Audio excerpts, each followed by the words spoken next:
I'm in my spot where I decided this is my prayer closet, or just place where I meet up with God, and this is me and him's spot. It's right here. It's in my room, but it's on my black chest. So it's the first time I've really done Bible studying and with like with and not dread it, I guess, and not be bitter or not be insecure or feel like, oh, it's just a chore. This is more, oh, this is the source of God's love, and I want to know more about that. And that's just a completely different mindset. I repented, aka I changed my decision to really be intentional instead of just being lackadaisical with God and what He wants to tell me and what His Word is really about. Even though I think I know what it's really about. I think a lot of people, believers and non-believers, think they know what the Bible is all about. But, it's like, do you really? Do I really? No. I have no idea. Because I haven't really put my heart and soul into really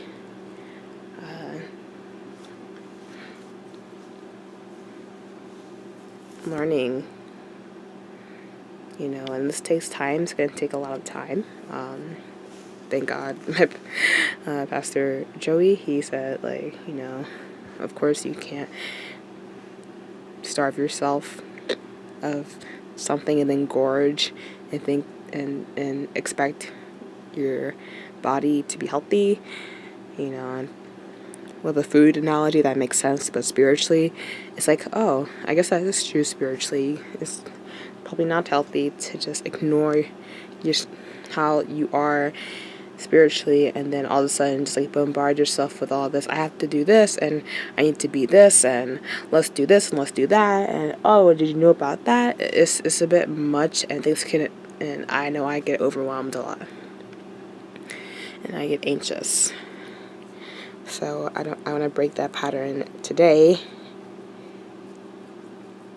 and the way I'm gonna break it is just to sit in this space, open this Bible. I just did this little flip through me, and for some reason the Psalms really stood out to me. So I'm gonna start with chapter 1 of Psalms. I'm not gonna do a random I'm not gonna do that. I'm just gonna start with number 1 and then go from there. This is the old King James, or this is the King James version. I'm not sure if it's the old one or the new one or whatever, but it has a lot of half and thou and this is, so I'm assuming it's the old English one, which is hard for me to read. But honestly, again, I'm not reading for me. I'm not reading, I am reading for me, but it's this is why I cut on this camera in the first place. I just had this kind of this little revelation, oh, when I usually read something, it's usually fictional, and it's usually okay, this is a story essentially about this character, but I'm putting myself in their shoes. It's essentially, it's what if I was this character? So it's kind of a story kind of about me and how I am invested in this world and how I am engaged in this world that this fictional world, this how this author laid everything out, and how they designed and the editors designed everything.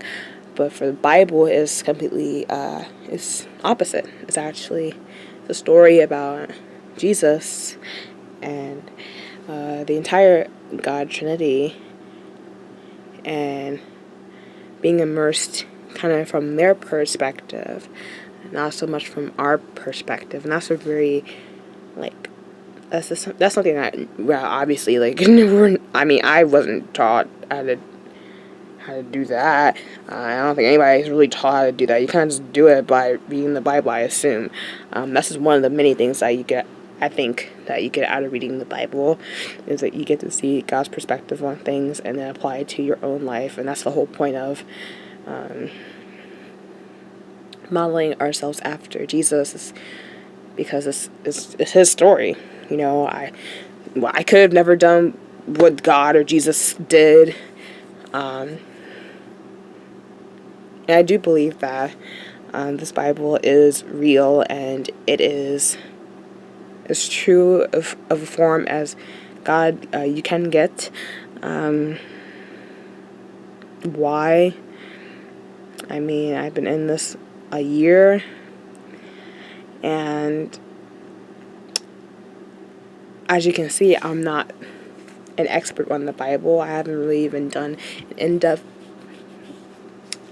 study. I haven't really been in a relationship with the Word, with the Bible, but I know that it's my destiny to get to know it, because all the events leading up to now, everybody that I've encountered, every improvement in my life I've had is pointing towards this Jesus. And it's having a positive effect on my life. And I feel different. I feel more honest. I feel more free. I feel a bit more confident in myself, and I feel a bit more sure. The more I just put myself out there and I just trust that, okay, I don't know what's going to happen. I don't know what God's going to do or what he can do, but I trust that something is going to happen. Something's going to change. When I go to a revival, or when I go and help somebody out randomly in a store, when I hang out with friends that I've made from church, anything. So I just trust that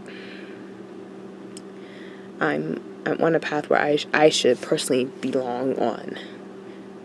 I can't tell you what you guys should be doing, but I'm showing you what I'm doing right now. So I was glad I could document that little sliver of a moment. And yeah, hope you guys got something out of that.